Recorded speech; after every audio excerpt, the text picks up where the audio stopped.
Welcome one and all. It's time for another lockdown hobby time, day 27, and we've got a little bit of a high-tech advanced setup here. Not only can you see what I'm doing, I'm also staring deep into your soul via the second webcam, the vastly inferior webcam, and I'm not going to be looking at it very often because obviously I've got my eyes on the prize right here, the prize being this magnificent beast down here. So I've been kind of modernising my setup a little bit today. So I've added a second monitor to my desk. It was an old monitor, but it's going to sit there and make live streaming a lot easier, hopefully, because I can have more stuff that isn't all just crammed into one screen now, which will be very handy. And today, we've got plenty of work on the Hellfane to do. Last night, off camera, the only thing I did is I put some Nuln oil about the place, over the copper pipes and over the silver regions as well, and I think some of those are going to want a second layer of Nuln oil as well, just to darken them up even more. And today, the first thing I'm going to do is, after I was deep in thought last night, pondering, is there enough different colours going on here, or is it a bit too much gold? And I thought, you know what, these skulls here on all the armour plates, there's a few more around about, there's some on the back here on the back plate, they could really be brass, couldn't they? And I thought, why the hell not? So let's whip out the brass and have a go at that. So, the wet palette. Now with the rearrangement of the desk, a few things have changed positions, so I'm going to have to rearrange a couple more things, I think. We want the wet palette closer than it is right now. So this should all be solved, all these issues, when I get a nice juicy new paint rack. But until then, I'm just going to have to make do with this. Because when I get a paint rack, I'll be able to move all these paints out of the way and it'll just free up untold space all over the desk. We've got Graham, Steve and Brad in the chat already. A packed house instantaneously. And we've got the wet palette ready. So we just need a brush. At the moment I haven't got much space here for projects because the setup I've got, the desk, isn't actually that big. It's extended with a really flimsy piece of wood held up between the desk and a bookcase. But then I've put a stronger piece of wood on top of that with the extra monitor sitting on that. And that's taken up a lot of the space that miniatures would have been sat on. So I do need that paint rack ASAP, and I need to clear out some of this shelf space over this side as well. Can you see my hand creeping in here? Yep, around this kind of area we need to clear up some shelf space so I can put more projects on the go at once. Until then, we'll see how this camera setup goes and whether it's necessary having me in the corner of the screen or not. I might forget it's on and start doing something silly, in which case it may not be a very long-lived experiment. So I've got a lot of boxes sitting around here that need to be moved as well. And of course, in the process of moving it, the wet palette has spun round like some kind of demonic whirling beast. So, we want to paint brass first of all, so we're going to crack open this brush here, which is fairly pointed, but not the most pointed brush that I've got. And the brass, where are you hiding? It's in a slightly different kind of dropper bottle, this one, because it's actually Army Painter and not Vallejo.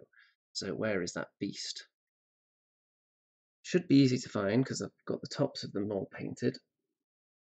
But that's just in theory, you see. There we go. It's got a slightly different top on it, this one. And you can barely even see what it says. Old bronze it is, so not quite brass. Whatever the difference is between bronze and brass, I'm sure someone in the chat will know. So let's sprinkle some of this goodness onto the wet palette.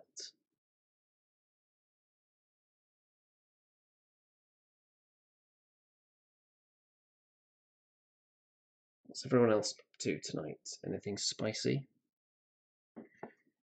Anything tasty? Anything juicy? Anything moist, tender, succulent and delicious? Perhaps even dishlicious. So I do need to lower myself actually for this painting. Gotta send the old computer chair right down to the ground. There you go.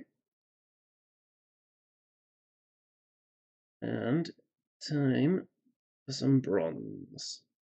Bronze skulls. Skulls with little horns on them. They're not going to show up a huge amount, because it's fairly similar colour to the gold, but when the gold is highlighted, then it should improve matters. And this brassy bronze colour can be highlighted quite easily with a bit of silver. It's not totally unique because on my Greater Obsidian Golem there is also some of this colour used on some of the large kind of like rivets, the bumps that are sticking out of its armour plates. So it's not the first time this colour has been introduced into the Abyssal Dwarf forces. I think it's the first time for the copper, which is used on the pipes though. But each unit is allowed to have something unique as long as the other colours tie it together to the main force. So one skull down. There's quite a lot to work through here. I may do this big skull on the front as well. Anything that's this exact shape. That skull you can see right in the middle of its big top of the nose plate.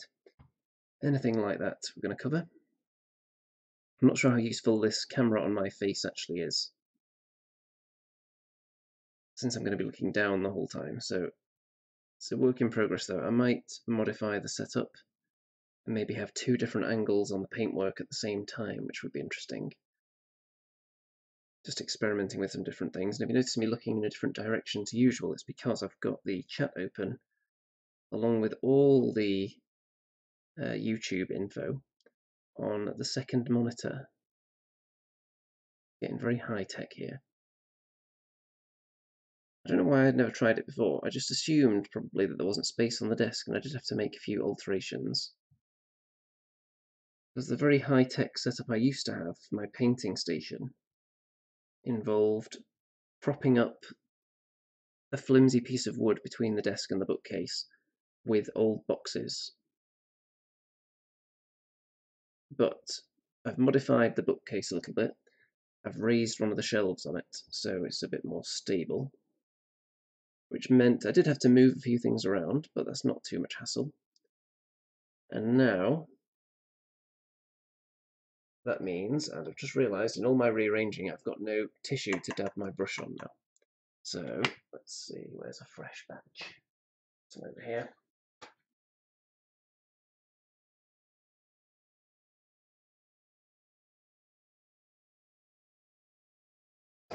So where was I? So raised up the shelf, put a stronger piece of wood for the monitor to sit on. And in theory, I should have more space and find it easier to live stream now. It'll also make multi-person live streams easier with the kind of really bizarre backward way of setting them up that I've got at the moment. Because it involves sharing the entire screen into the streaming software and then just covering up most of it. And I say it's a weird backward way of doing it, but I'm pretty sure that other live broadcasts notable in this community do it exactly the same way. Not all of them, mind you, but I've seen at least one that seems to do it. So having a second monitor will allow me to just put the video call between me and presumably Mr. Remington on that screen, and then just share that entire screen into the streaming software, which will prevent me having to like mask off my entire desktop in the stream.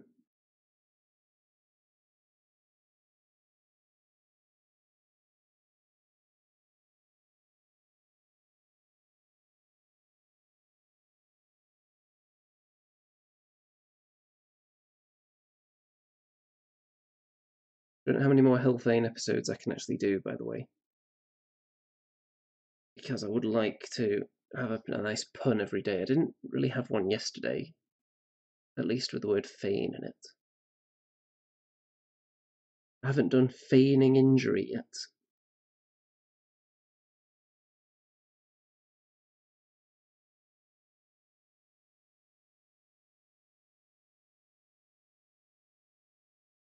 I suppose enough things rhyme with Fane, so I shouldn't run out.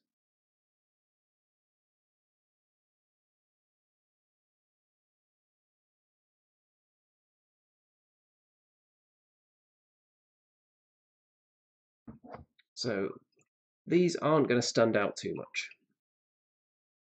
but it is going to provide a little bit of variety in the colour.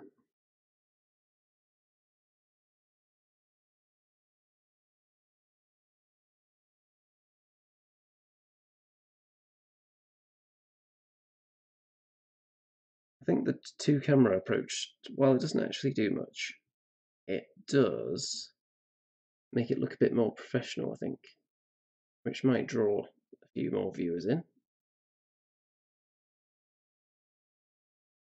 You never know. I think if you can see the person that's talking, it does help.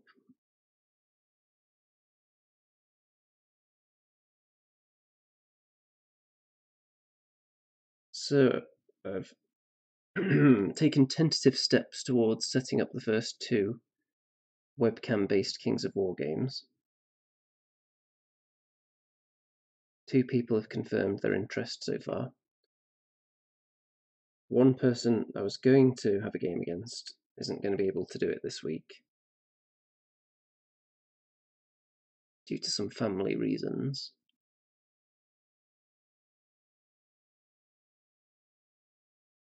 But there are 2 people on the chopping block so far.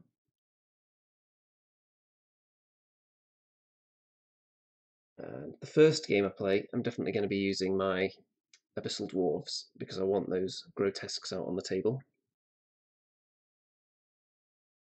I've already made a 1,500 point list ready for that, which I'm thinking is going to be just about a right amount of miniatures on the table, since I'm going to be moving all of them. And the only downside, really, other than the person not being there, which is obviously a bit of a downside, is some of the tactical nuance. If someone's trying to use particularly stealthy tactics and try and be deceptive, certain things might be more difficult in that environment because I'm going to have to really stress how far away certain things are and what angles things are at constantly, and my opponent's going to have to point out exactly which units he wants to be in arc and out of arc, since they can't do it themselves. So sometimes the element of surprise can be gained by not mentioning things like that to your opponent. I still don't recommend it usually, because it's better to get things cleared up so that a unit doesn't get nudged and you find you're suddenly being flank charged because it's not where it's supposed to be. Whereas if you checked beforehand and then you find that it's in the flank afterwards, then you know something's gone wrong and it's been nudged, so you can adjust accordingly.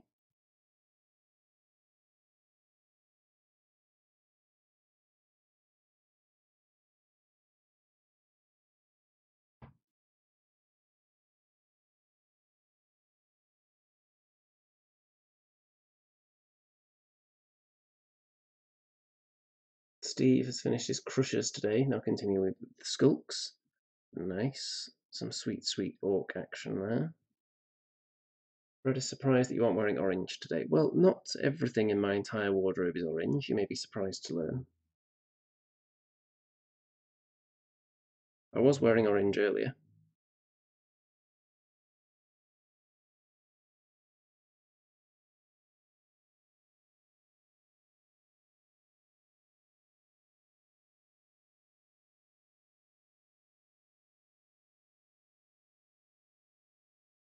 Because this Hellfane is so heavy, it's actually mildly difficult to keep it held aloft while painting it. Not difficult to hold up exactly, but difficult to keep it perfectly still while holding it in the air for a long period of time. So that's why I'm kind of resting it on the table as well.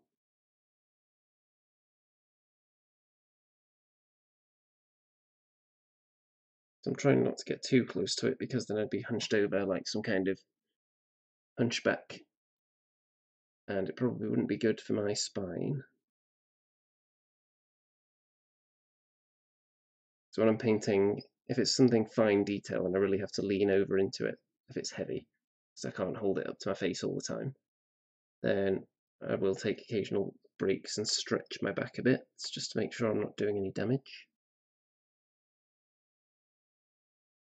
I've actually seen some pro painters working on stuff, and the level of hunch they achieve with their back is in some ways impressive, in other ways horrifying.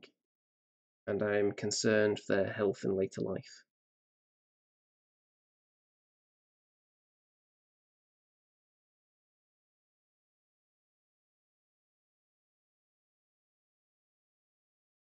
Because some people could just have naturally curved spines. Still, that's probably not good for you.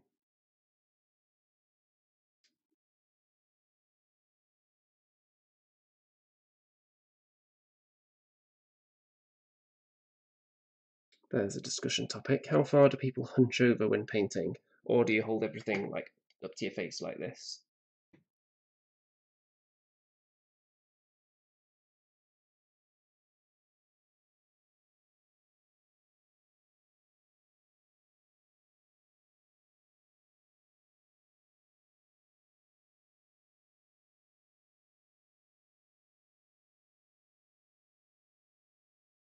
Okay, that's all the skulls on the plates are on the side and on the front. There are some more on the back though. 4 to be precise.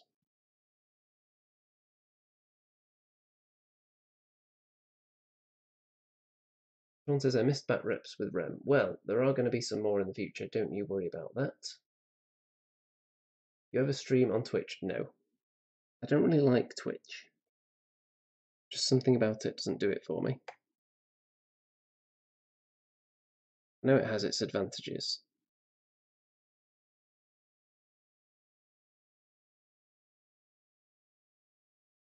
It's not something that really has my interest at the moment.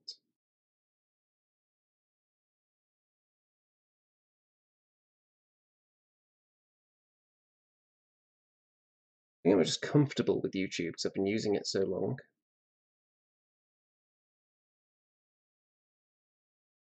I'm not a fan of change in certain aspects of life, such as my video output.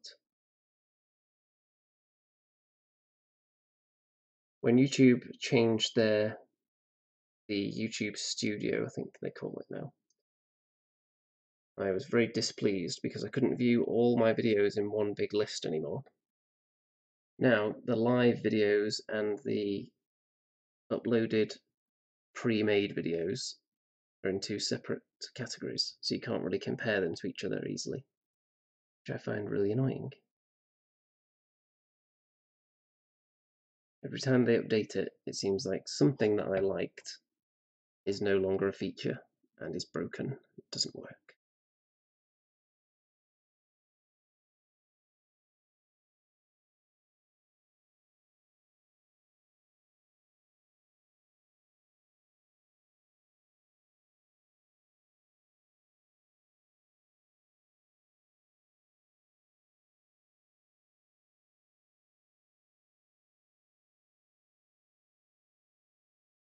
Oh, there's 5 skulls on here actually. This one was hiding.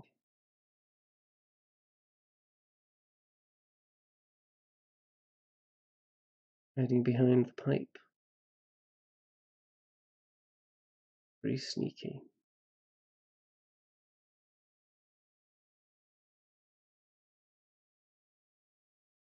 So when I next stream Vermintide with Mr. Remington, it'll be much easier for me to do with this 2-monitor setup, because currently I've been playing it in a window,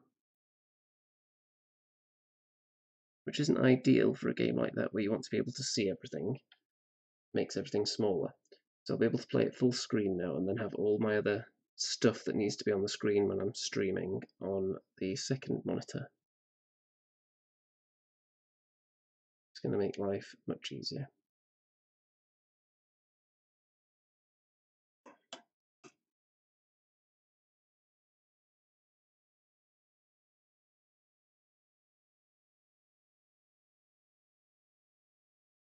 So there's a couple of different ways to paint. If I'm painting something really small and light, then I might sit back in the chair. The chair would be higher at this point though, and just paint it like this. But something that's this beefy, this gargantuan monstrosity right here, my hand or the thing that it's in, the thing that it's resting on, has to be touching the table a lot of the time.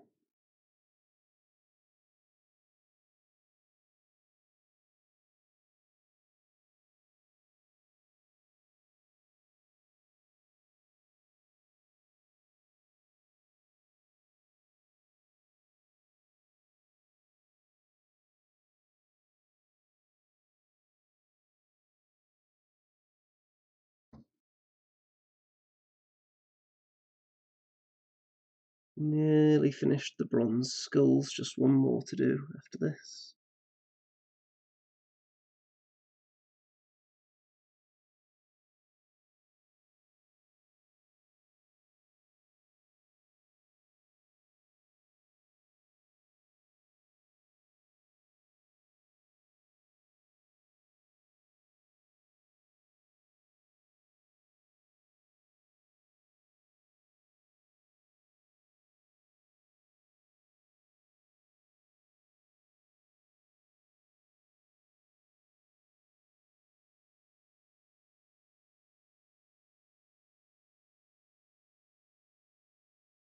On the final skull here. It's difficult to see though because I'm painting behind the pipes. So I'm getting a lot of shadows. Despite the bright lights coming from two directions.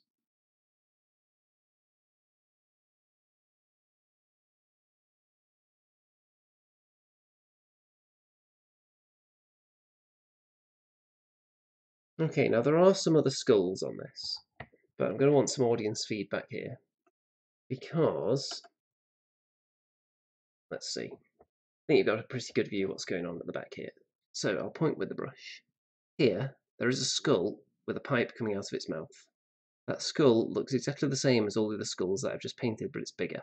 But it's touching the copper pipes. There's another one on this side here.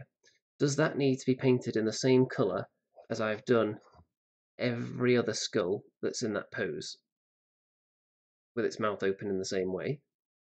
There's also this giant one on the back as well, which is kind of the same look, it's just larger. So I'm tempted to definitely not do that one. These two, I'm on the fence. It would mean that there's copper touching bronze, and I'm not sure about that. Are they too similar, those two colours, to be touching? What do we think, audience? Feedback required. Let's see. David says, when you're playing Vermi again, are you going to go on Vermi 2? Yes. We both own Vermintide 2, and as soon as we've sufficiently covered all the ground on Vermintide 1, then we'll be moving on to 2. We've also got Space Hulk Deathwing to go through as well, which can be played at the same time as Vermintide, just not in the same instant. But we want to completely get through Vermintide 1 and maybe get some of the DLC for that as well, which I'm keeping an eye on Steam to see when it's reduced in price. And then we can grab those and do some more and get our characters leveled up and become absolute killing machines. And then when we've achieved that, we'll move on to Vermintide 2. Someone says, when it comes to the army you have painted, you start with the centerpiece guy or leave the centerpiece till last kind of guy? It depends. It depends what I've got, I think, because the Abyssal Dwarfs, the first thing I had was just a bag of Immortal Guard, and that was it. So I thought, you know what, I'm going to get these guys painted up, see how it looks. And then I liked painting them, I liked how they looked, so I thought, I could start this army, so I went out and bought all the other stuff I would need to start an army, which included some big centerpiece models like the Greater Obsidian Golem. So with the Abyssal Dwarves, I started mainly with the basic troops, and then moved on to some big, more exciting troops, then centerpiece, then back to basic troops, and so on. So it was a bit all over the place. With goblins, I started by doing some characters, I think, because I like converting things, I like building miniatures, and my Goblin King and the Goblin Wizard on a flea bag are heavily converted, put together from different parts of different things. So that's what I started with there. That was fun, and I moved on to do some trolls next, I think, before I did any basic goblins. So the basic troops came a bit later there. For my Night Stalkers, obviously the first thing I was working on was this hideous monstrosity, this ridiculous beastie here. So the only things I've finished, which are currently up here. So these bad boys, the Dread Fiends that are obviously converted using giant heads. Really pleased with how these have come out actually. I think they look very nice. There's that one. And they're just waiting for their bases at the moment. There's the other one. So these are more like centerpieces than basic troops, even though they were simple to do and they're not that huge, but they are just creatures that hang out on their own. They're not in a unit. So it's definitely going to be centerpieces first for the Night Stalkers. But I don't think I really have a particular method. Usually, the basic troops, I would recommend starting with the basic troops probably, because you'll get a feel for the colour scheme, and if you make a mess of a couple of them, it doesn't matter. Whereas a centerpiece, if you make a mess of it, that's a large investment of time and money that's potentially wasted if you don't like the colour scheme.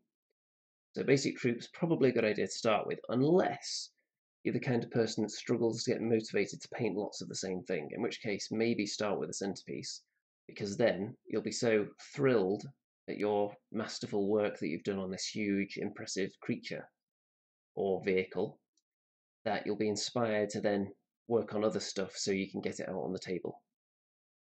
Inspired to work on things alongside it. I think with my Caradron Overlords, if I'd started off painting one of the big airships, maybe, that might have been beneficial. I kind of burnt myself out painting 30 infantry right in off the bat, as they say. And I don't think that worked out very well. Francis, what did you prime the Shadow Hulk with? It's primed with Army Painter White, and then it was sprayed with Vallejo Model Air something purple. I think it's called Alien Purple, something like that. So that colour is what has that kind of weird, it's a bit of a shine to it. But I'm sure it won't be like that when it's finished. Especially once I get washes all over it, they always dull things down a bit.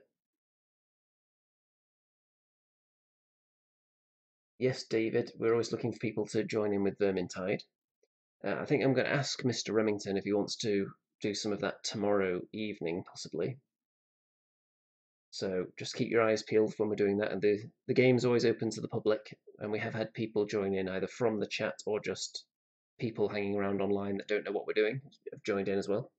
It's always helpful to get more humans in there. And also I've changed it. I've changed the settings on the stream now, so there should be way less of a delay when we're playing those games as well, between the stream and what you're seeing in the game if you're playing. So, we haven't had any thoughts on these skulls on the back here. I'm seriously tempted to do all the skulls in this colour.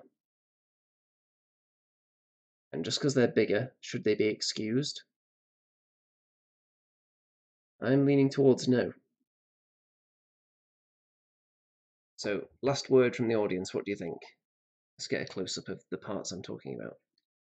So, the skulls here, this skull right here with a pipe coming out of its mouth, gold or bronze? There's one on the other side as well, right there. Gold or bronze?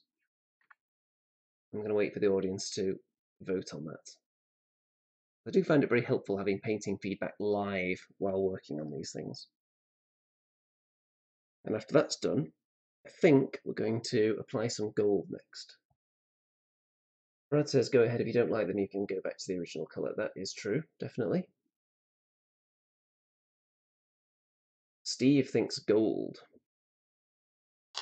You see, I'm tempted because the reason I've gone for the other colours on these skulls is because they're surrounded by gold. And it's just going to break that up a little bit. But with these ones, there's a lot going on around there already. There's multiple silver chains hanging down next to them, and there's the copper pipes. Oh, in fact, just rotating this thing, I've actually spotted even more of these little skulls. Look there.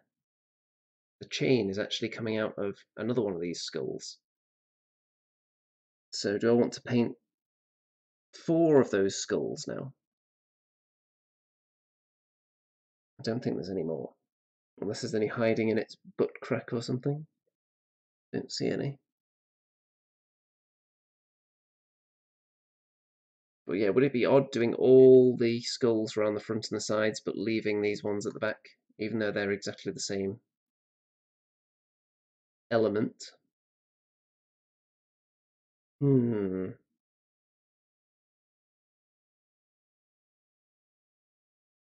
well, while the audience are deciding on that and giving their feedback there, I think let's get some gold. I think I've already got the correct gold here on the wet palette, so I'm going to start applying some of that in a moment.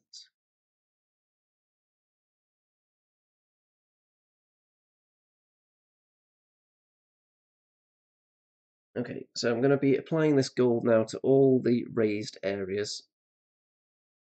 This is just the original gold colour before I put wash over it, so I'm going to avoid the recesses. And there's a couple more steps in the highlighting after this.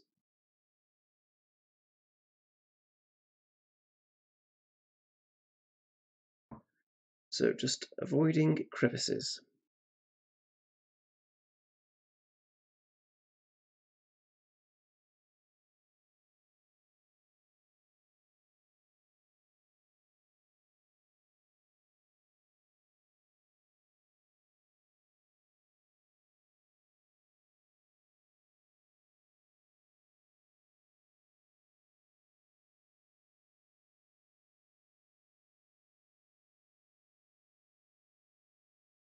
There's a lot of this kind of pattern sticking out on the armor plates, which is very handy for painting.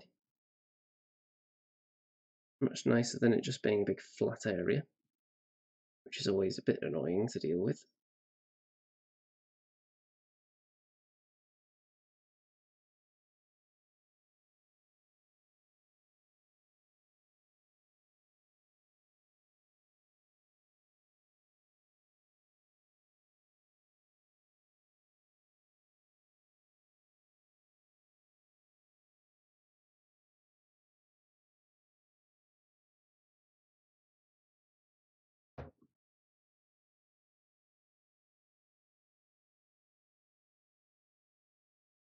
Area like this at the front, there's a little indentation in the centre there that's not really, it looks more like a little dent than any specific kind of detail, but I'm still going to leave it and just paint around it and leave that a darker colour. Just like dab the paint in around. And also, I'm going to try not to get too close to these little rivets or whatever you'd call them poking out of the armour, so they've got a bit of an outline around them.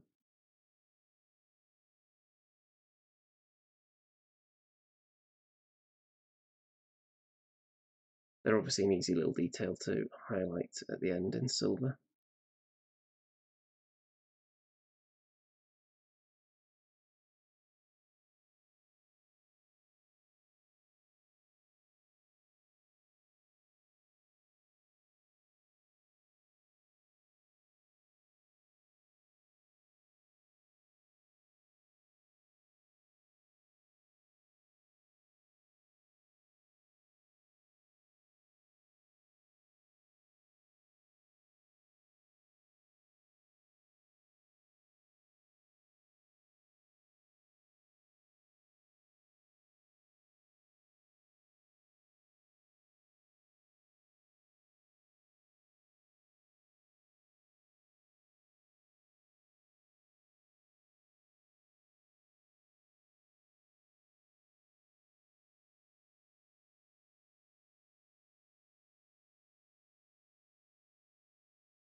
Okay, almost done with this plate here.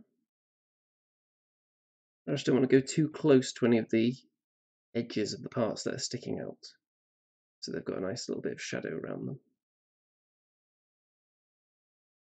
And then the next gold colour I'll only be picking out the edges with.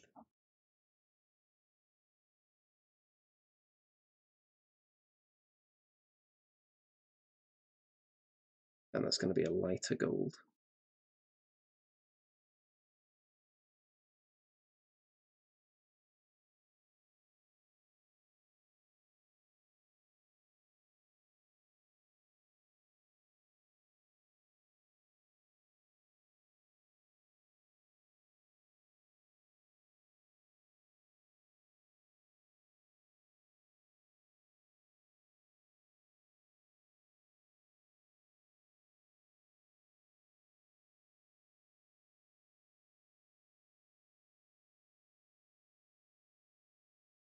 Avoiding crevices is the name of the game.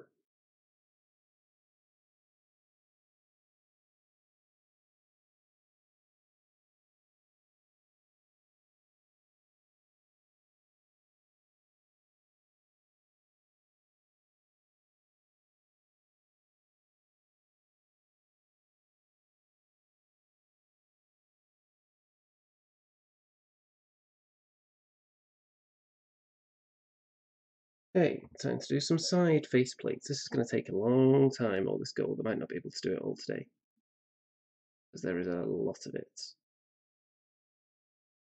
It makes up a huge portion of this model, and it's also a process that I have to be careful with. Whereas the rock, even though it took up a huge space, it was fairly quick to dry brush on there at least. And then the application of some of the other colours was a bit more time consuming and difficult. But for the most part, the rock is pretty quick. And the other side, kind of face cheek plate. 4 likes on the video so far, that's alright. I can't actually see dislikes on this screen, so I'll just assume there are 0 because this is such red hot, sizzling, delicious, juicy, succulent, tender, moist, mouth-watering content. And there's no way anyone could possibly dislike it.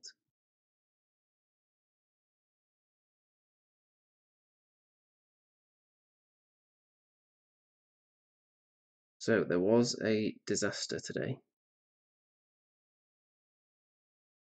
I ordered some delicious fried chicken. That's not the brand name, by the way. It's not called Delicious Fried Chicken. It wasn't KFC. It was some KFC knockoff or other.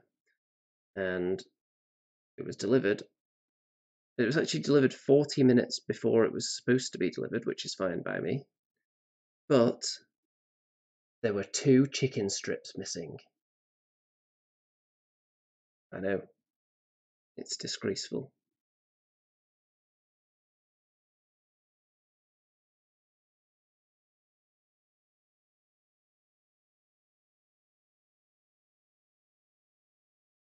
But a partial refund was issued. So, no harm done.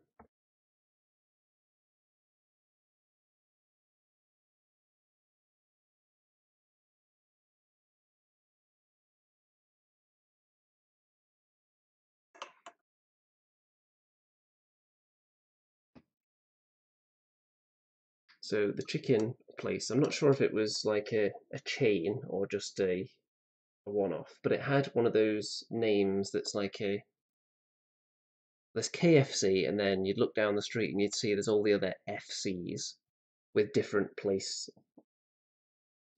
names inserted instead of Kentucky. So it was one of those. So I would imagine it was probably just a family-run business.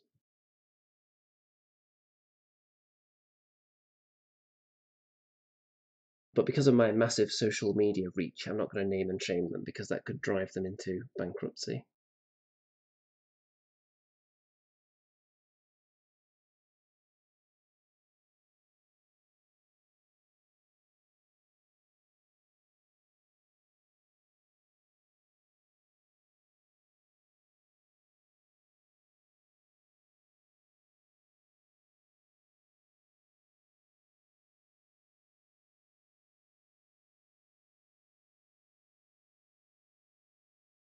Now this area on the front is very knobbly, so I'm just kind of dabbing the paint on and avoiding anywhere that looks very sunken, because I want to keep that texture in there. I don't want to just cover it all up.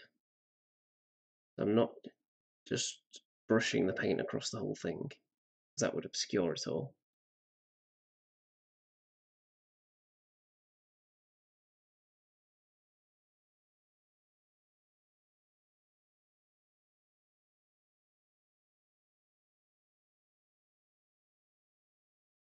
So I don't think you've got that great a view here. I might lift this camera up a little bit, let's see. That might be a bit better. You can actually see a bit of the monitor that I've got set up over there. which is right here.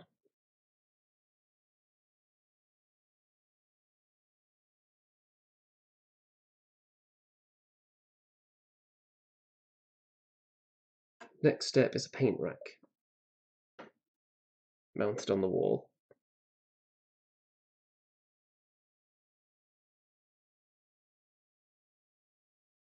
I've been looking, and there are some nice TT combat ones on eBay that I was looking at. Laser cut wood, presumably, and not very expensive. I'm looking for one that fits Vallejo dropper bottles, because that's going to be the majority of my paint collection soon. And there is space down here on the desk for some paints, so I can just keep my Citadel ones down here. There's going to be increasingly few of those as time goes on, I think. Unless I get really heavily into contrast paints, in which case I could just get another rack. But has anyone bought one of those laser cut wood paint racks? It looks as though I could mount it on the wall by putting up some hooks.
Yay.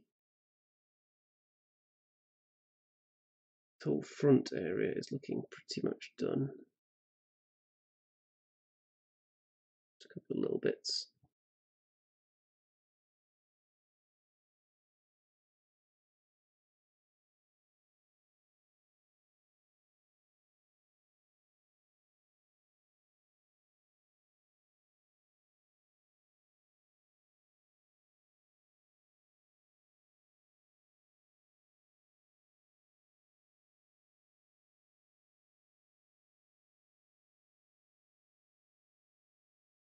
Okay, the front first stage of the gold is looking pretty good.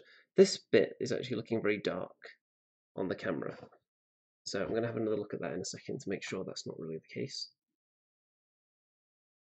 Saw your grotesques on the weekly Mantic hobby update. Well, hopefully they looked good on there. Brad says, my mother-in-law got me nail polish racks to hang on the wall for Christmas. They work extremely well for storing paints, that is. Yeah, I think there's a lot of different things that could be used. Even just little shelves would be fine. But the rack I was looking at, I think it holds 50 and it was something like £16, something like that. And I don't have space for a vast area. There's not that much free wall right here, and this is where I want the rack. Nice and out the way of everything else. And that one's looking mighty tempting at the moment.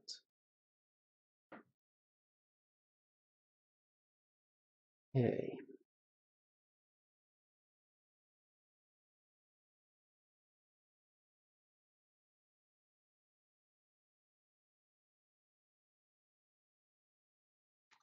Yeah, I need to put some more gold on the palette here, because it's running out. That's not the right one. Where's the correct gold? There we go. Glorious gold.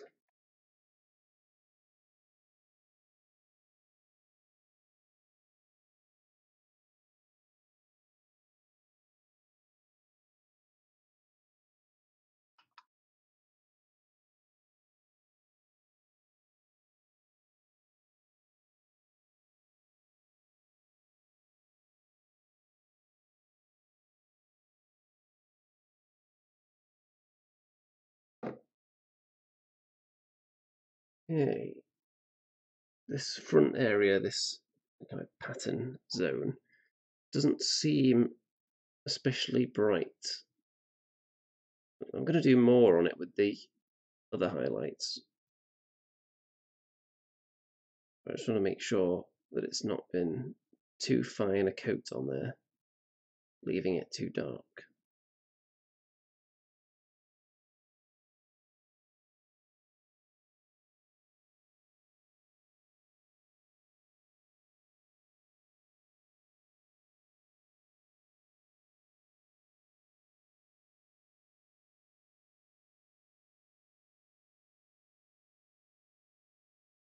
Okay, next, let's do the legs. Some gold down there. And this is another heavily textured metal plate. So again, I'm just going to dab the paint on and avoid any areas that look like they should be recesses. Basically, anywhere the wash has pooled, I'm going to avoid putting paint in that exact spot and just dab around it.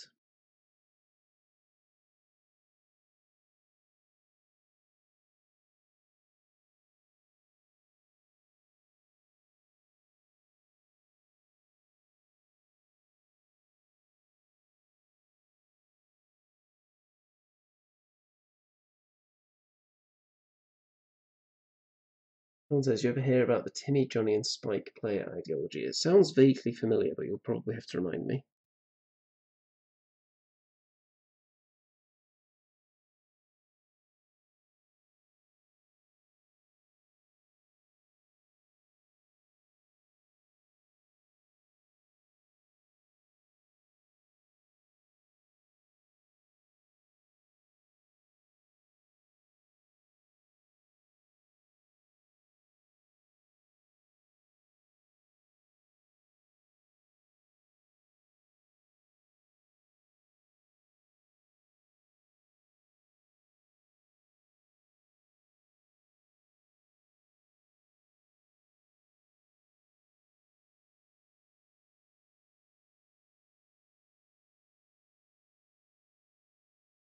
And the next one. I'm sure you can't really see what I'm doing on this because I've turned it the other way around.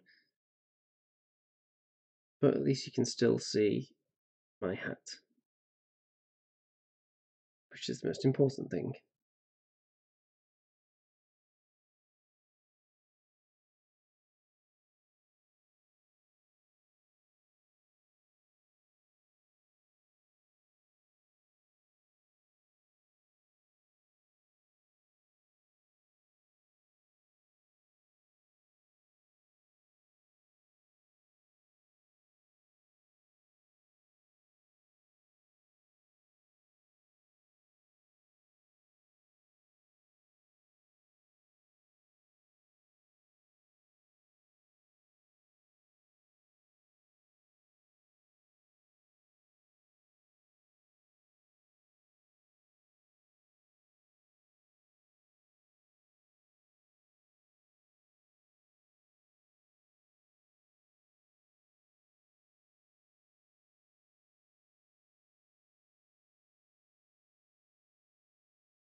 Okay, there's the front two leg plates done. I think I can feel a sneeze coming on. I may have to mute myself temporarily. Or was it a false alarm? We'll find out. Okay, the back leg plates coming right up.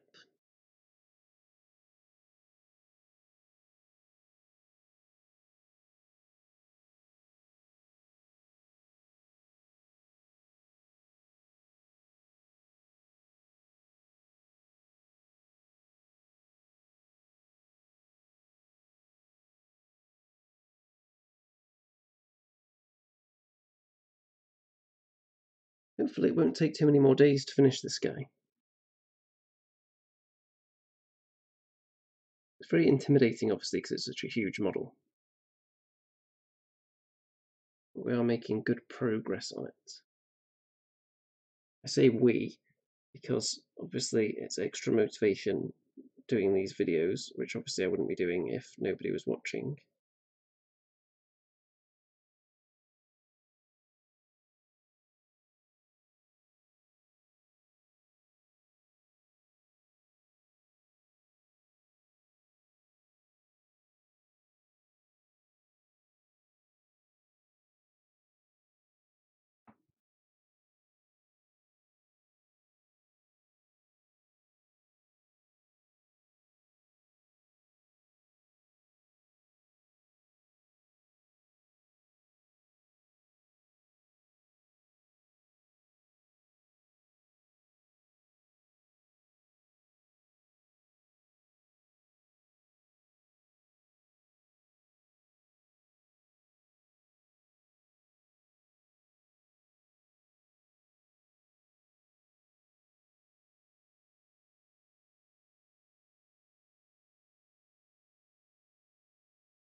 Okay, leg plates done for now.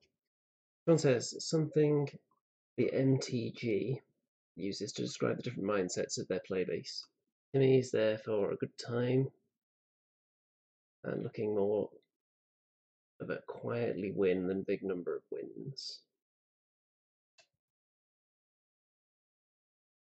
I think I've heard different versions of this where you'll describe someone's player type with a name like that. Although Timmy, that's a name I use a lot to describe any little boy on TV, essentially. I'm watching something and there's a little boy who's going into danger, then if I may ask whoever I'm watching it with, do you think little Timmy is going to get killed? Something like that. Even if we know full well what their name is, they always just become little Timmy to me. Sean says, Johnny, he's your player that wants to win and be clever, normally play a mid-tier deck rather than top tier. Yeah, I can see how this could apply to tabletop games as well. People who don't take the absolute best list, but just try to strategize and win through skill. And Spike, you'll win at all costs. Yeah, that sounds about right. I don't think I've ever encountered anyone called Spike in real life.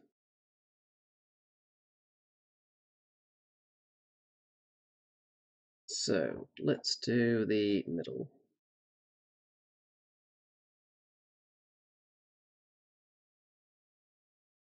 I'm doing the middle before the side armor plates because there's more chance of them being touched while I'm working on the center. So I'd rather save them until the end.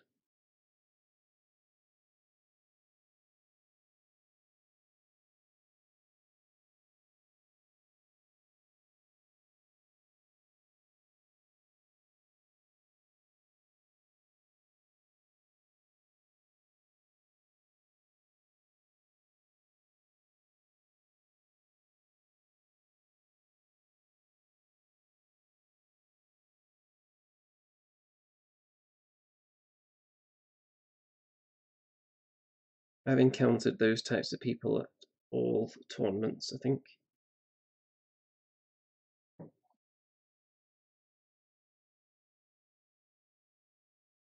All the different categories. Get some people that just want to turn up with a nice army and do well, if they're lucky. I've seen people change from one player type to another as well.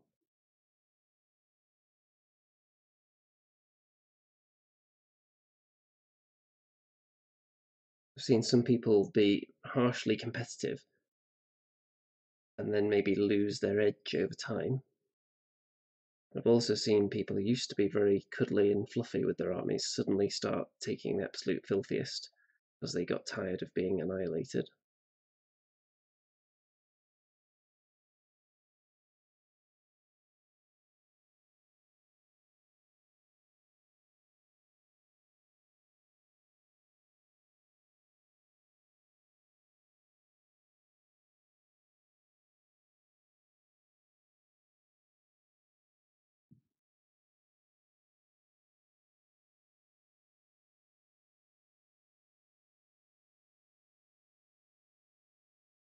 I'm not sure exactly what category I'd fit into. I would like to think probably that I'd be somewhere in the middle.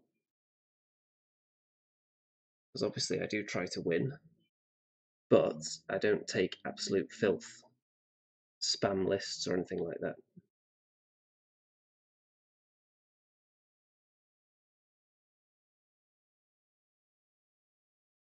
And if I do well with a list, I don't continually take the same list over and over.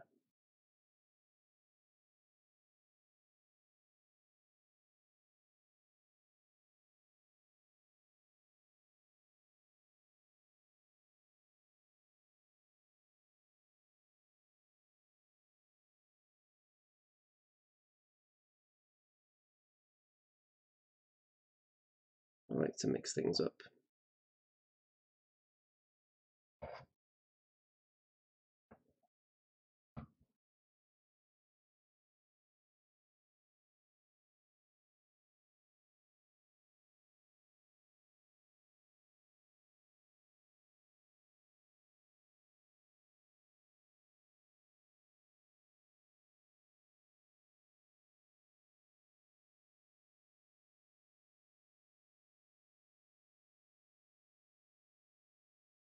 Just painting the little platform that the boss guy is going to be standing on here. It's very knobbly, so there's lots of potential for leaving texture in there, which is what I'm trying to accomplish here with the paint.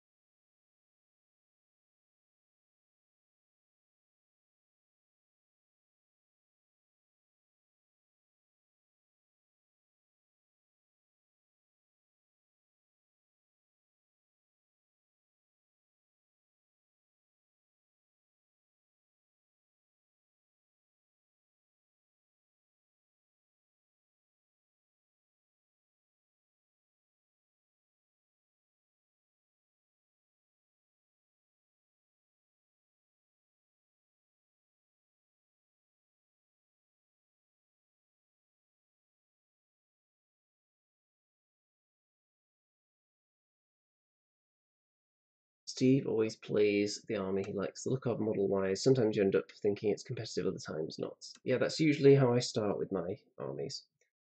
I buy and paint the models that I think look cool, and then see how it does, and then work from there. If a particular unit is doing really well, maybe get some more. But I always start off with whatever looks cool. And with my Abyssal Dwarfs, the last few tournaments, I actually took lists that I felt weren't very strong, or I thought I could make better lists, but I took the lists specifically because I felt they were the best painted models that I had. And my goal at that point was to try and win some best painted awards.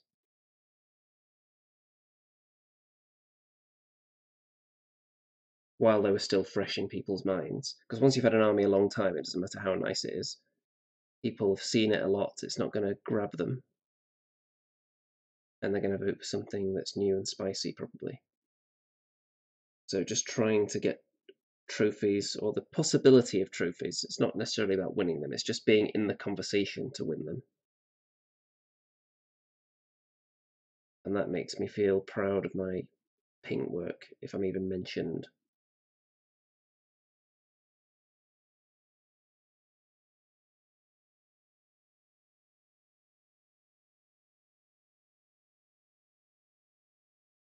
So for example, the Overmaster on Ancient Winged Halfbreed. I don't know if it's that great a choice in the lists I've been taking. I think it might be better only at higher point levels, potentially. But I think it's the coolest looking model in the army. At least it was then. I don't know how that's going to be when this guy's finished. We'll have to assess the situation then.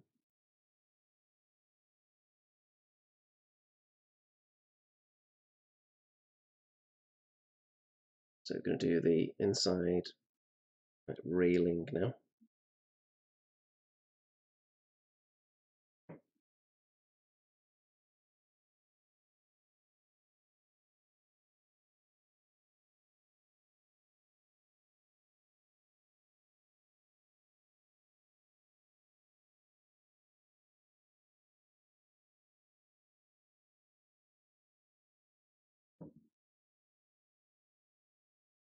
It seems like having the camera in the corner does boost the viewership a little bit just based on this one episode.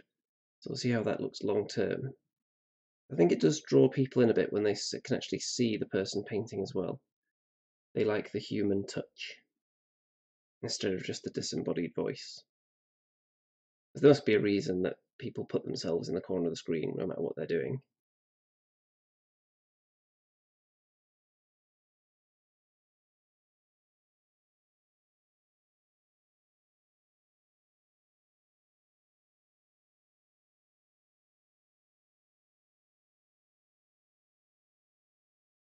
Must be effective at keeping those eyeballs.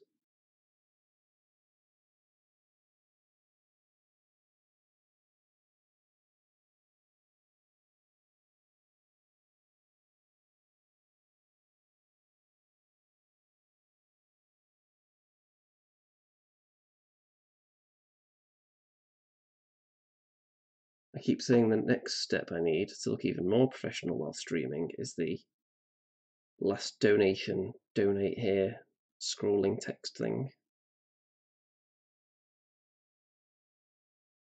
And not just the fictional one that I've used in the past, where it said something along the lines of Dr. Moneybags donated £100,000.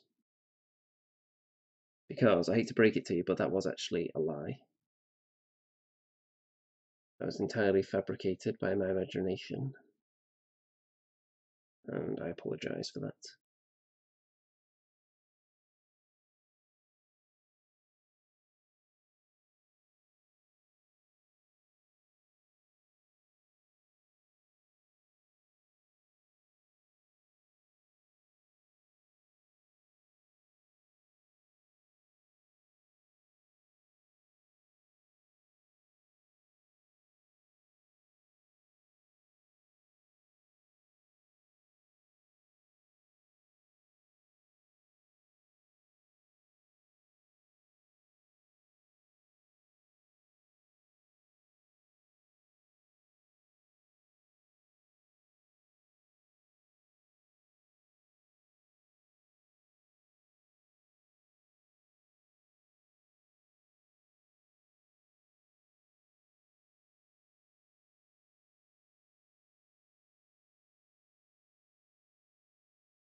A couple of little spots here where I think the gold's accidentally gone into a crevice it wasn't intended to, which can easily be fixed with just a bit more Reikland flesh shade later.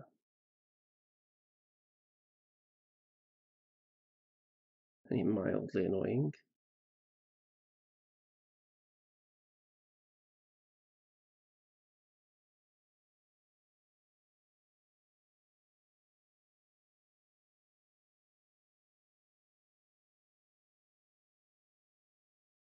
MFT says, with this kind of paint detail you could do commissions and rake in the dollars. Well, the one major drawback with that is that it takes me a long time to paint anything. So it would be very slow raking in of the dollars.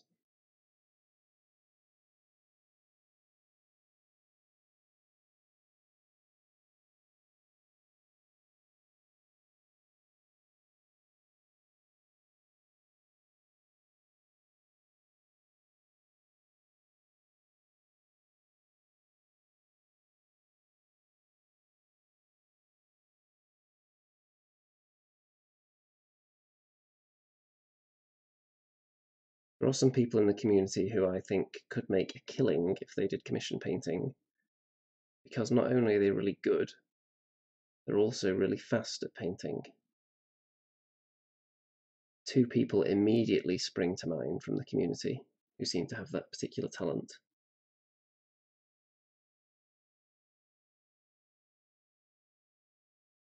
But some people just aren't interested in that kind of thing. It would maybe ruin their enjoyment if they were doing it as a job.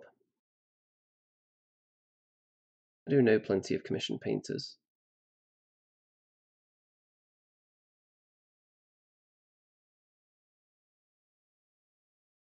But it's clearly not for everybody.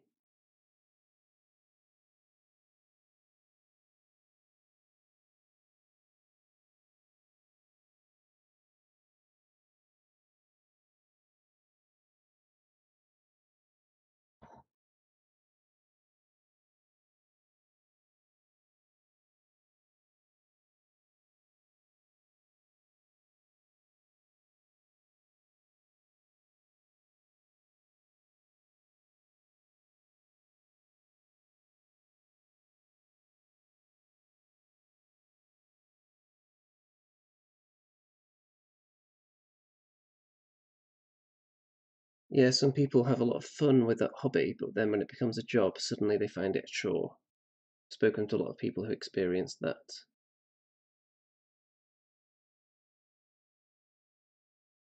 If someone wanted to commission me to, let's say, build some hideous mutated beasts from a bits box, if they really like my conversion skills or my hideous monster creativity or something like that, then that's the kind of commission I would happily take on board, because I don't think I would ever get bored doing that. Painting, I would definitely get tired of that if I was doing that for money. But building stuff, probably not. That's the most fun part for me, generally.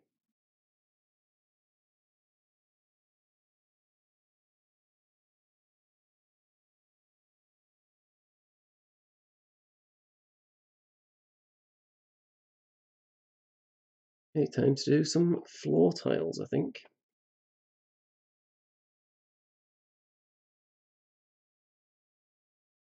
Much of this won't be too visible at the end, because all three crew are going to be standing in here.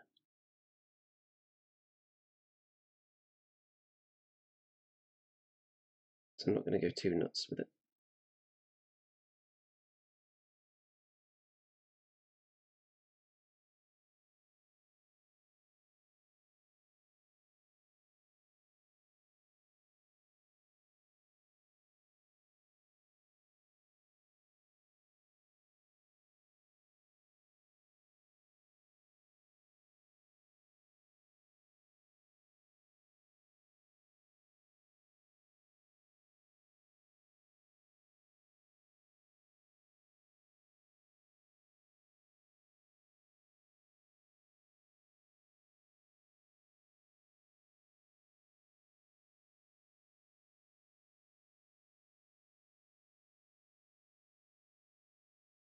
And the other side.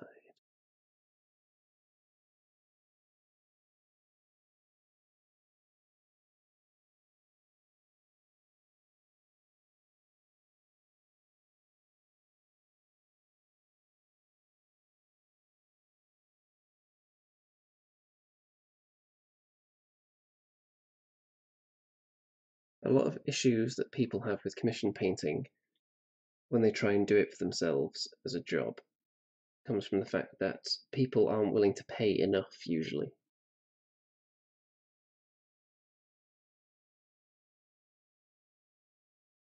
People don't value the work enough, and it stops being worth it. And I'm sure that's not helped by a lot of the people that think they can do commission painting.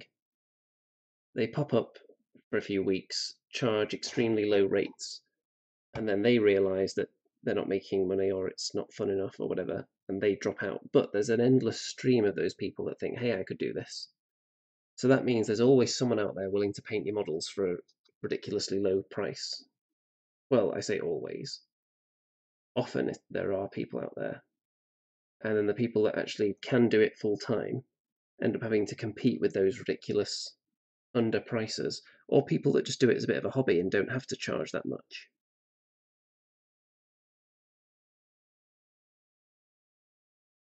They can operate at a loss almost when it comes to their time because they're just doing it for a bit of fun now and then. But if enough people do that, then the professionals are forced to compete with them on price, which would make things very difficult.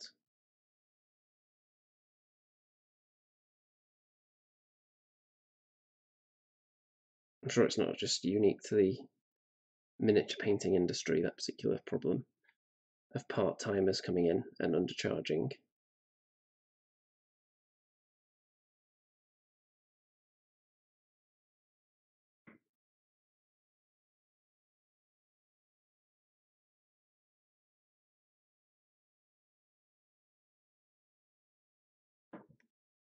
Okay, that's all the inside there.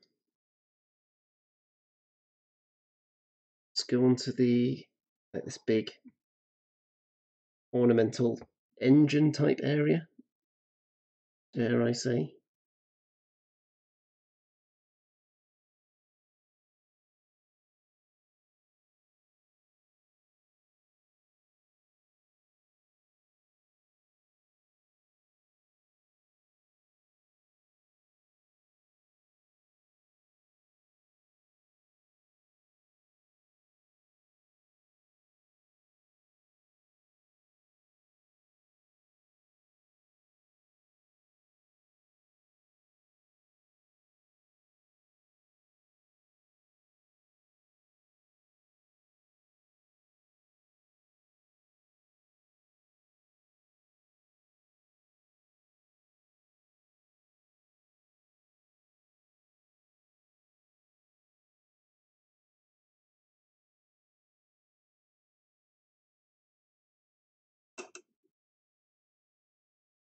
There's a lot of likes on this episode compared to usual,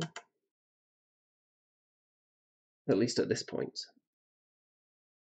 Usually picks up a bit later when some of the loyal channel viewers who couldn't catch it live watch it delayed.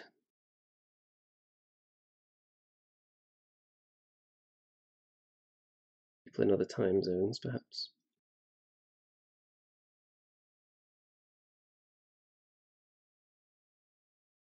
A couple of people often comment on these things a couple of days later, which is reassuring to know that some people are actually catching up with them if they don't watch it live. I know I've seen Dead Gamer post on a few of these a couple of days afterwards.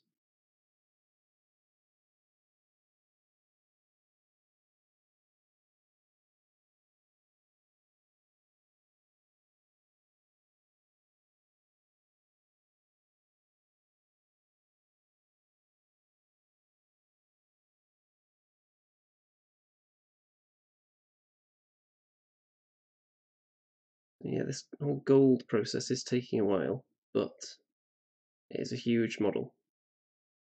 And each step after this should be, in theory, progressively quicker.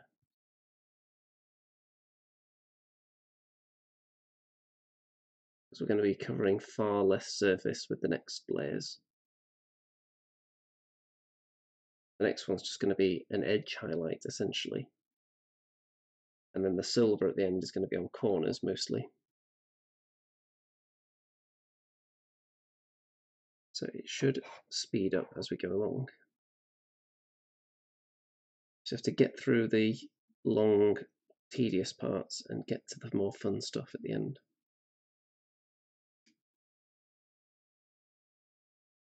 Kind of enjoy the monotonous, tedious bits though, because I don't have to focus on it that much. Don't really have to concentrate a huge amount when just doing something that's really simple across the whole model. So I'd either concentrate on interacting with the chat or... Oh, Steve is off. Catch you tomorrow. Yeah, I've been going 1 hour 16. We'll definitely finish this part. We might have to come back to the gold tomorrow though, because there is a lot to do here. I think we'll finish off the amount of gold that I've got on the palette. And then I'm going to put some more null oil onto the silver areas, and then that'll be it for the night, I think. The rest can wait till tomorrow.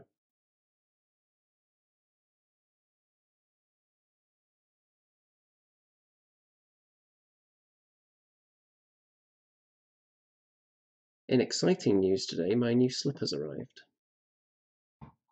which is very exciting. I'm sure slipper sales are going to be through the roof during this pandemic, as people are spending more time at home wearing out their slippers.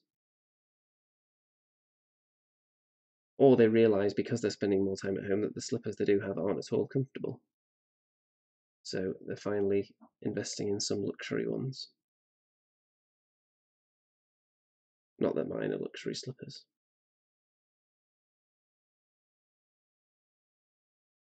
I have ordered some new orange shoes as well, because the ones I've been wearing for the last 5 years are a bit worn out. My slippers aren't orange though, it's difficult to find orange slippers.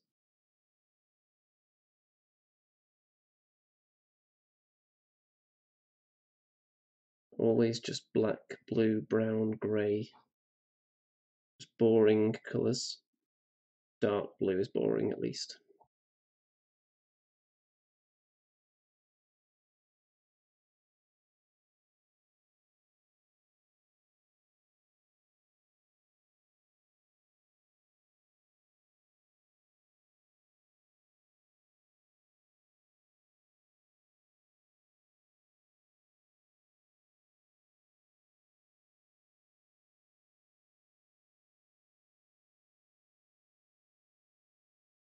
MFT, do any of the Kings of War minis sport slippers? Not that I'm aware of, but we could band together to make that a thing if we demand Mantic of Affection entirely wearing slippers.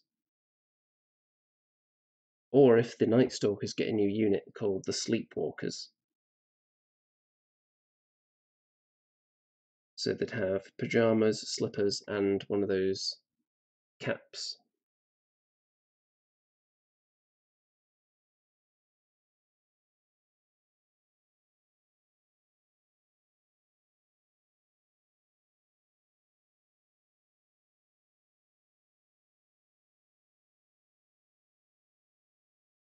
They could be wearing those eye masks as well. They'd be completely blind, which means they hit on sixes.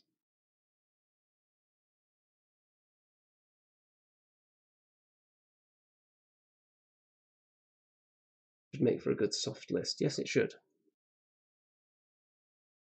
In fact, if anyone wants to model one of their units with slippers, they will earn my undying respect and admiration.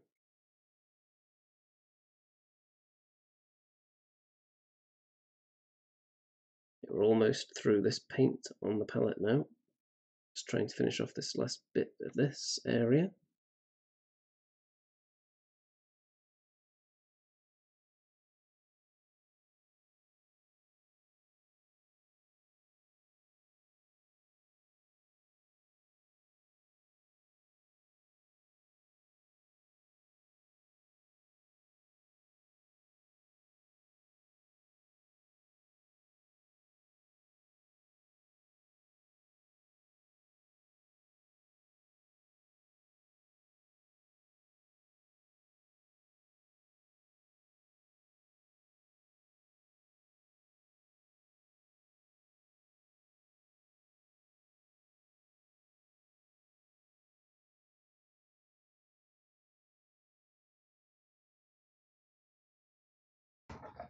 Okay, so it probably doesn't look like we've actually done much today, although when I rotate it you can actually see that certain parts are shinier than others now, because I've worked on certain bits of it to lighten them up a bit, still leaving plenty of crevices. For example, the front plates are all looking nice and shiny by comparison to the sides, and hopefully we're able to finish off all the first coat of gold tomorrow. We've got all these plates on the back, the outside of the fence, the armour plates, and all the other little bits at the back. Ron Blake says, what do you think of my Stormcast bases? Too much or too little? Have you posted them somewhere? Because I can't remember off the top of my head what they look like.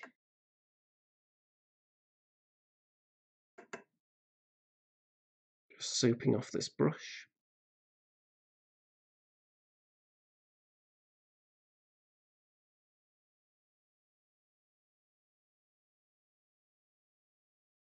Yes, on your Facebook page. Okay, I'll go and have a look in a sec.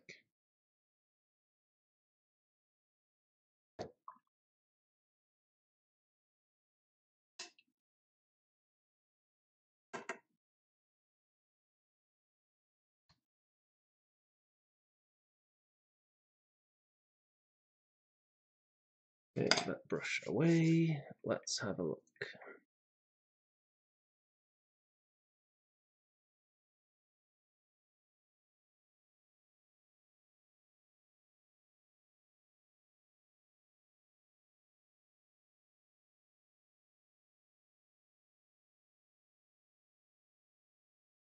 Ah, yes, there we go, on the Andean Rem Show Facebook page. I actually think those look pretty cool. The pictures aren't great, but I think the idea is pretty damn good. One of the issues I had when I was doing my Caradron Overlords is that I was caught in two minds with what to do with the bases. Because on the one hand, I wanted them to look kind of fantastical and kind of weird high fantasy or some kind of weird looks, like the kind of idea you've gone for there, but obviously not clouds. Maybe like the deck of an airship or something like that as the base. And on the other hand, I thought, well, they're never actually going to be fighting on that surface. They're always going to be actually on a battlefield, which more often than not is probably going to be grass and dirt. So I ended up going for kind of a dirty approach with bits of grass on it and some rocks here and there. And I was never 100% thrilled with how it looked. But I didn't want to go too crazy with it just because they were unlikely to ever take part in a battle on an airship. So I thought, is it really worth theming the bases that way? Does it matter if the bases don't match the ground they're on? And looking back, I probably should have done something a bit crazier with them. So I like the idea you're going for there. And the pictures are a bit blurry, but it looks promising. And I've kind of changed my attitude towards bases since then. And I'm not bothered about how crazy it is. It doesn't have to fit in with the table it's on, because you're always playing on different terrain anyway. So just forget that and just match it to the models instead, and ignore what you're playing on. That would be my advice. Sean says, when the Stormcast first came out, they gave me an angel. I assume you mean angel feel. Yeah, they do have a bit of that vibe about them. I am pleased with my Stormcast. If I was painting my Stormcast now, I would take the lessons that I've learned from the Abyssal Dwarfs, because the Abyssal Dwarf gold I think looks better than the Stormcast gold, because I've added the silver highlights to it, which I think makes a big difference. Okay, let's just quickly do some Nuln oil, and then we can wrap this one up, so we don't need the wet palette anymore today.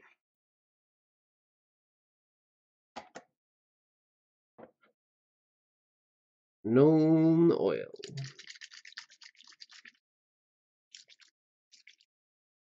I was hesitant to paint Abyssal Dwarfs in gold and black, because obviously those are the colours of my Stormcast Eternals. But I did switch out the purple, which is also present on the Stormcast, for mostly orange, so they're not exactly the same. And I'm pleased that I did go for this look with the Abyssal Dwarves, because they're definitely my favourite army that I've done so far. If nothing else, then definitely in terms of how they look. So I'm going to Nuln oil up these big back silver plates and the chains. They've already had one coat of Nuln oil on them, but I don't think they're quite dark enough. So I'm going to do another one. I'm not that bothered about it pooling weirdly, because I'm thinking of highlighting over it at the end anyway.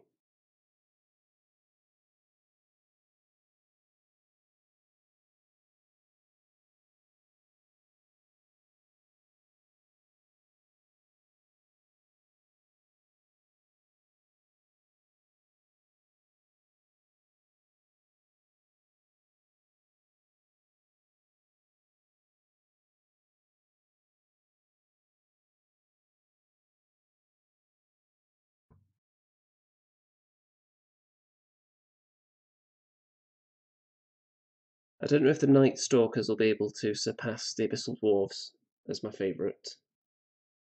It would be difficult.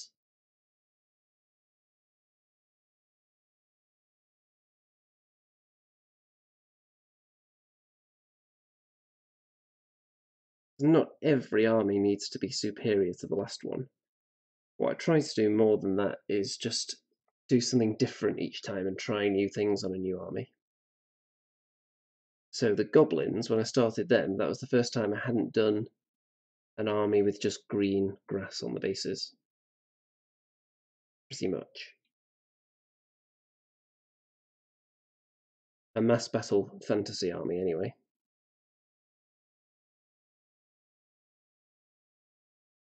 Then with the Undead Halflings, that was definitely the most advanced, crazy kind of basing that I've ever done on an army. Still to this day, because there's so much that went into them. Water effects, all different kinds of grass, milli-putting the actual models into the ground, the rocks on there. Just a lot of work went into those bases, more so than went into the models, definitely.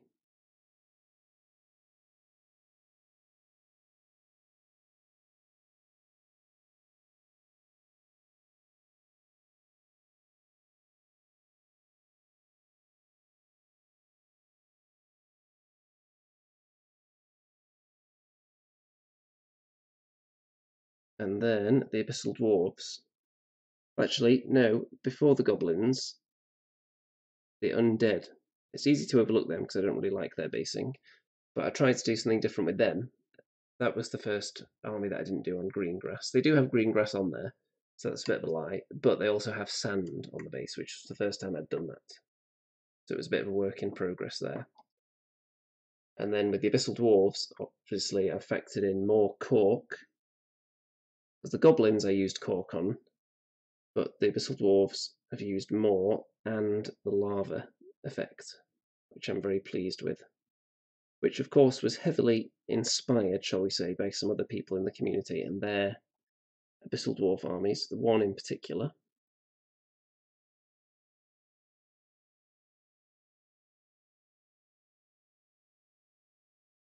But there's nothing wrong with being inspired. Even when it comes to painting, there's nothing wrong with even just totally ripping off other people's colour schemes.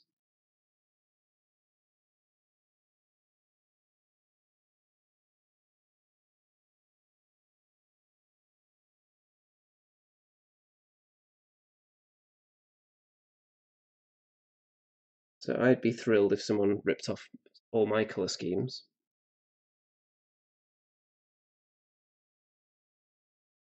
Because I'd think, hey, what I've done is good enough that people are actually inspired by it and want to imitate it.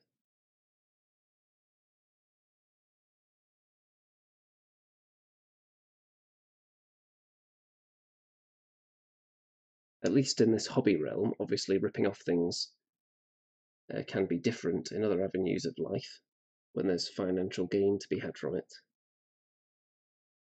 But in terms of armies of soldiers that have been painted for battle, I don't think there's anything wrong with copying someone else's work.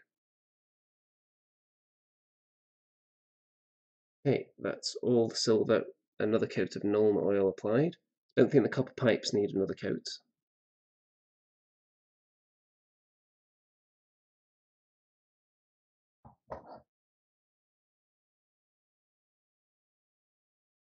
John says, damn, that's a nice wet palette. It definitely is. It's the Army Painter wet palette, which I bought from the Mantic website. And it's pretty inexpensive. Compared to some of the others I've seen, it's very inexpensive. And it seems to do the job, which is nice for me because the paints that I've had in there, some of them are up to a week old now and still usable, some of them. And you can pretty much guarantee the next day, as long as you keep the sponge underneath moist, the next day the paint is going to be good. So you're going to have a lot less wastage when you squirt out some of that paint onto the palette compared to when you just squirt it out into something dry and it dries up within half an hour. You get a good couple of days at least out of it in one of these bad boys. Okay, so that's all the work we're going to do on Mr. Hellfane today. Tomorrow, we're going to try to finish the first layer of the gold on top of the shade, and then I might do the bone work on here as well. It depends if I get carried away with the gold and go immediately for the next layer. The next element of the gold, after the glorious gold, it's going to be polished gold, which is going to be for the edge highlight, and then silver for the corners and for the shine, and for the highlights on the bronze as well. So the bronze bits that I painted in today, still not sure about doing these skulls on the back here. That one, and there's another one hiding around here as well. Can you see it there? Still not sure if I should paint those in bronze to match the other skulls. And after that, I'll probably put a coat of Agrax Earthshade on them, and they will be highlighted with silver. So I'm very pleased with how this is looking so far.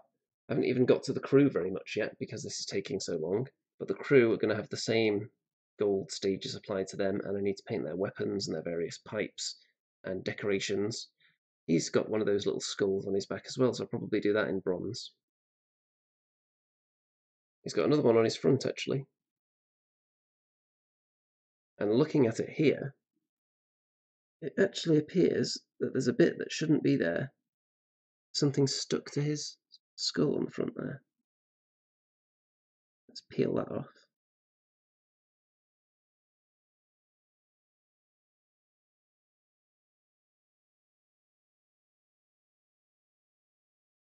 Okay, so it wasn't even an excess piece of resin because there's paint underneath it, so it's just something that stuck to the wet paint. Okay, he's much happier now. Okay, time to wrap this one up, I think. Sean says, how big is the base for this thing? The base for this thing is this big, 75 millimeters. So he actually is going to hang off the front quite a lot. Look at that. His nose is just going to be endlessly poking people in the face. He's not going to be able to go snugly up to anyone in combat. If he wants to get in combat, he's going to have to turn to his side. Unless they just leave a big gap in the middle of their unit for his nice pointy nose to get through, which would be nice. Or if it's a giant, perhaps he can aim it between their two legs. That would be handy as well. So I will catch everyone tomorrow for another one of these, probably a little bit earlier in the day than it was today. Most likely anyway. Probably kind of late afternoon sort of time. And then I'm going to ask Mr. Remington when he wants to do some more Vermintide, but tomorrow is a possibility for that, so keep your eyes peeled there as well. And I'm working on the technical aspects of setting that up, so maybe you can actually see our faces while we're playing as well. I think that would actually draw in more viewers, because even when we're not talking, you can still see our reactions, which I think would be quite interesting for people. And basically just leveling up my computer setup at the moment. That's the aim right now. Hope you enjoyed the double camera approach so you can actually see my face the whole time, or at the very least like the top of my head when I'm painting over the table. So that's very exciting for everybody, I'm sure. My background area with all this stuff on it. I'm thinking of making a few changes up there, but I'm quite happy with most of it. I'm just running out of shelves because I keep stealing the shelves from here and using them on other things. So I've got one of the shelves from this rack, this bookcase kind of thing here, is now used to prop up my second monitor. And there's another one on the other side of the room doing something else. So yeah, I'm running out of shelves. I think this one doesn't move, but this one's in danger of being stolen at some point. Okay, let's wrap this one up.